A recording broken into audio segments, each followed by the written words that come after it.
I don't think I've been living in my apartment alone. Luckily I don't live there anymore. I don't tell people this in real life because it sounds dramatic, but I still think about it almost every night. This happened a few years ago when I was renting a small, older apartment by myself.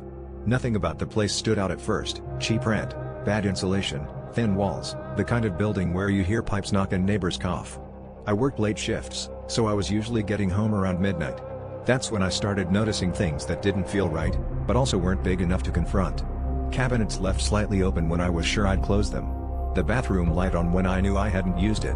Food disappearing slowly, not enough to be obvious, just enough that I kept questioning myself. I blamed exhaustion. I told myself I was stressed. I never once thought someone else is here, because that idea felt too extreme to consider seriously. What changed was the way the apartment felt at night. I started waking up randomly between 2 and 3 a.m. with this heavy sense that I wasn't alone. Not panic, just awareness. Like when you know someone is standing too close behind you. I'd lie there completely still, listening, convincing myself the sounds were the building settling or a neighbor moving around.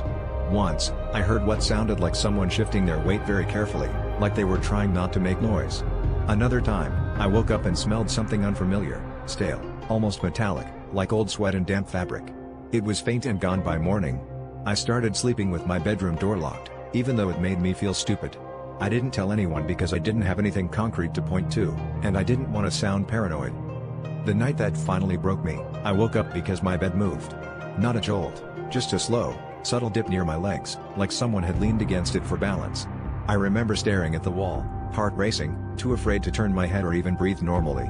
I stayed like that for what felt like forever until the pressure lifted. When I finally worked up the courage to get up and turn on the lights, nothing was out of place. No open doors. No signs of anyone. But later that morning, I noticed something I hadn't seen before: a narrow access panel in the ceiling of my bathroom, slightly shifted, with faint scuff marks around it. I moved out within the month. I never got an explanation, and no one ever confirmed anything was wrong. But I know this: whatever was happening stopped the moment I left, and I have never felt that kind of quiet, deliberate presence anywhere else since.